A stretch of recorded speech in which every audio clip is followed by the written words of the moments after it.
Hey parents, welcome to the Mommy Pod, where we keep it real about parenthood. The joy, the chaos, and everything in between. I'm your host, a single mom, educator, and everyday woman learning to give herself grace while chasing her dreams. Whether you're folding laundry, stuck in traffic, or sneaking in 5 minutes of peace, this space is your reminder that you're not alone. And you're doing better than you think. So, grab a coffee, grab a tea, grab a drink, take a deep breath, and let's get into today's episode.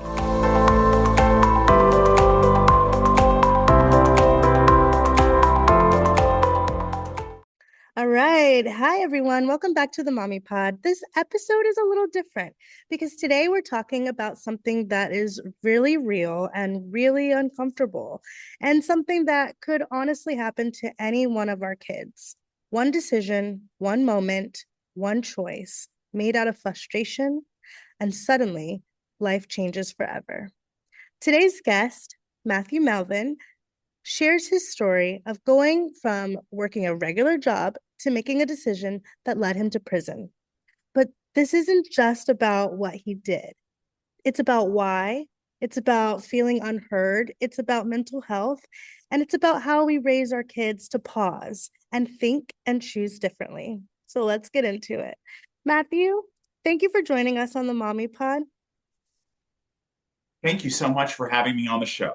Yeah. Can you take us back? So you were working a regular job, trying to make a living.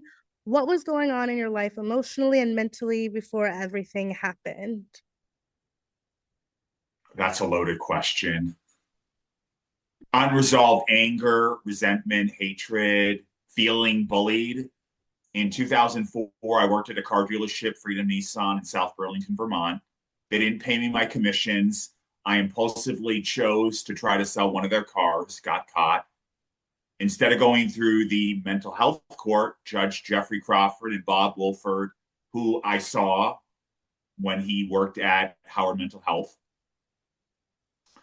these individuals decided I didn't meet the criteria to go through the mental health court, went through the traditional court, 16 months in Vermont prisons, came out, couldn't pass a background check, used other people's information in 2009 to work. I did the work.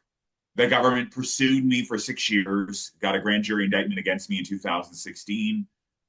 That's when I did another 16 months in federal prison, 10 institutions, 4 states. Oh, That's where I wrote my book. wow.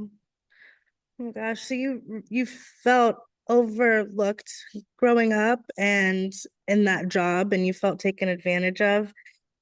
And at that moment, did it feel like a big decision, or did it feel like a quick reaction so that you can get the funds that you need and make a living?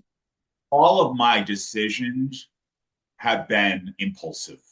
I have autism and I'm on the Asperger's spectrum. So even today, I still have the impulsivity that no amount of medication is going to alleviate. However, I have better tools where I can recognize when I'm in a bad situation. I'll give you an example. I just left a delivery driving position because I was being emotionally abused by the business owner.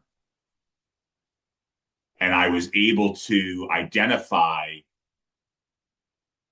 triggers for myself. And I didn't want to get into another bad situation. So I chose to leave. Yeah, so a lot of your decisions were made out of stress and with Out of stress, out with of your diagnosis. feeling like I've been taken advantage of by other people. Mhm. Yeah, a lot of us, especially parents, make decisions because we're stressed or in the moment. What were you thinking right? Well, do you know what you were thinking right before you made the choice or one of the choices? If you could pause that version of yourself, what would you say? I would go back in time in 2004 and look at the consequences. You know, I always tell people you can choose the sin, but you can't choose the consequence. Mm. Yeah, that's good. I haven't heard that one. Choose the sin, but not the consequence. Um, did you feel like you had any other options though when you were choosing the sin?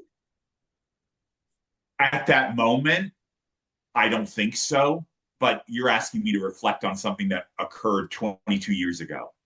Mm, yeah, that can be hard. Okay, so you mentioned that the system didn't fully understand you. How did your autism diagnosis impact how people treated you in the system? Like the judge and lawyers, do they not take in consideration your diagnosis at all? In my opinion, they did not. Yeah. What would you what would you say to them, or how would you change the system? What could be different? Back in Like, 2004, these two individuals had the option of allowing me to go through the mental health court. mm, If I was allowed to complete the mental health court successfully without picking up additional charges, may not even be talking today. mm. I wonder if those two people know how much they changed the trajectory of your life. Quite frankly, I don't think they care. Right. Yeah. So do you feel like I could probably answer this, but you feel like your situation needed support instead of punishment? I've always needed support and I can't find it. Did your parents help at all? Were they able to step in, or were they were was the system ever open to hearing what your parents had to say? That's a fair question. I would say no. Hmm. I had a couple of letters of recommendation, and I don't think it was ever taken into consideration. Well, so no one was truly there to advocate for you. People advocated for me. The They, court chose not to listen to them. ah, they just didn't care. They just didn't listen. Wow. No, I'm just a number in their conviction number game. Here's the thing. That's how judges, lawyers, and police officers move up within the system is based on convictions. Hmm. The number of convictions that they get. Yes. Wow. Okay. So I want to be clear on this podcast, we believe in accountability and growth. So what responsibility have you taken to take action and move forward? I know that you've written a book, so I'm sure that has helped. I take complete responsibility for my decision making in every single example that I gave you. And I think, another big step is making I statements. It's a lot easier to use you, we, they statements. It's a lot more powerful to make I statements. Great. Well, let's bring this home for our listeners. What would you say to any parent that's raising a child who feels like they struggle with impulse control? Because I would like to ask, have you always dealt with impulse control? Like as a, Absolutely, no doubt. yeah. So, what would you say to someone that's raising a child that has impulse control? To recognize signs of it, to find a group of people that can support them Hmm. and hold people accountable for their actions and finding an accountability partner. This is not your best friend. If you're a man, if you're a woman that will hold you accountable for what you say. Yeah. But my suggestion is not to have your best friend do this. Yeah, because they'll maybe sometimes tell you what you want to hear. Yes. Yeah. What are some signs that we as parents should not ignore in our kids? If your son or daughter is withdrawing, if they're not opening up, if they're getting in trouble in school, Mm. if they're breaking the law. My story started off with small level thefts. It didn't just start off with a car theft, it started with lower level thefts. And because it wasn't dealt with properly, it accelerated. Would you mind taking us through that? Because I'm curious, because my child is young. He's like 5, and I wonder. So, what were some of the signs or some of the things that you did in the early years, if you remember? And Oh, I do. Driving off without paying for gas, walking out of restaurants without paying, what excessive speed violations. what about when you were too young to do that? Like too young to drive? Do you have any examples of when you were a kid or a child? Or in middle It, the, school? the, High the school? stealing really didn't start until I was a teenager. Okay. Was there something that triggered or that an event that triggered it or something that you remember that made you do it or not feeling A seen? Did rush. that make There's you? there's a certain inherent rush of doing something and getting away with it. Hmm. And because for me, I'm not fearful. And I think there's a healthy line between fear and being fearful of everything. Yeah. Yeah. So, with consequences, did you get consequences when you were a teenager and you started to do these things? Or were you not caught? So there is that rush of not getting caught. I wasn't caught. So you never There had. was a rush of getting away with it. Mm. So what advice would you give to parents to help their children think through consequences? If your son or daughter is breaking the law,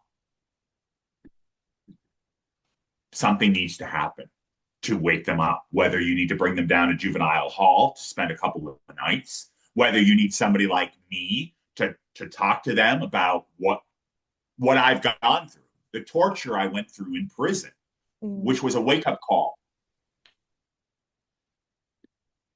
yeah. So do you do that now? Do you go around and speak about your situation and your experiences to help others not go down this path? That is my dream. My dream is to talk to juveniles that are in juvenile hall or individuals that are in school that are breaking the law. Yeah, that's really good. Well, you're Because I don't want starting, anybody to have to go through what I went through. right.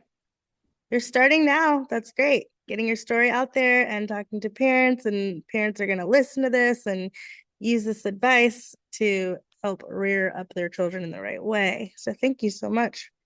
Where are you The now? other advice I have, if you're a parent and you're breaking the law or you're engaging in illegal behavior, your son or daughter is going to see that and think that it's okay.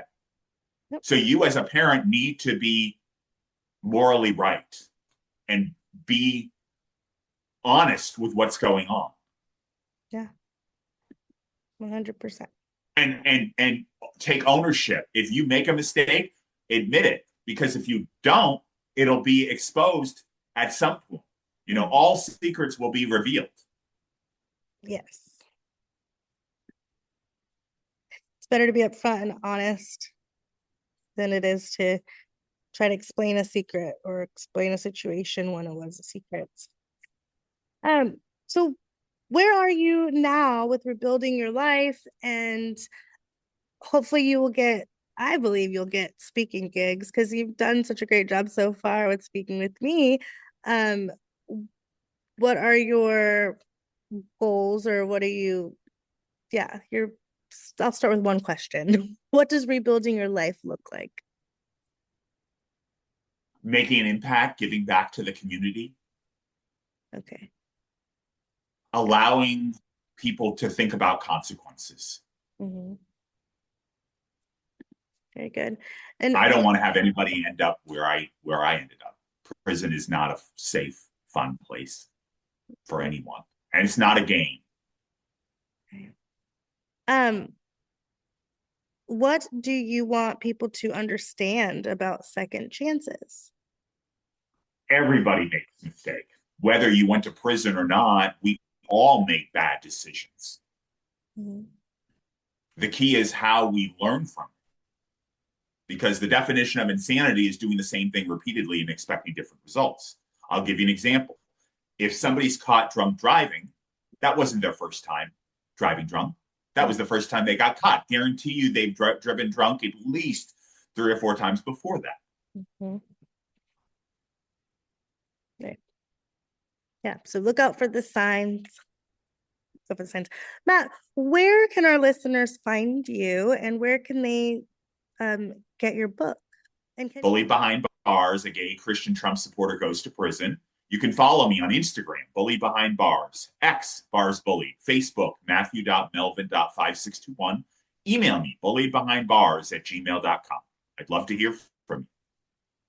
Amazing. Thank you so much, Matt. It was wonderful talking to you. I didn't know where this conversation was going to go, but I think we got a lot of great advice from you. And I am very happy that we got to sit down together today. Thank you so much. Yes. Before we go, I just want to say thank you. The Mommy Pod is built in the middle of real life: work, kids, laundry, rebuilding, and dreaming. And every time you listen, share, or support what we create here, it truly matters. If this episode spoke to you, one of the best ways to keep this podcast going is by supporting our Mommy Pod products. From our children's books and activity books to our calming sprays and digital downloads designed for moms and parents and families. Everything you purchase goes directly back into keeping the show alive. And if you can't purchase right now, sharing this episode with another parent means just as much. Thank you for being here.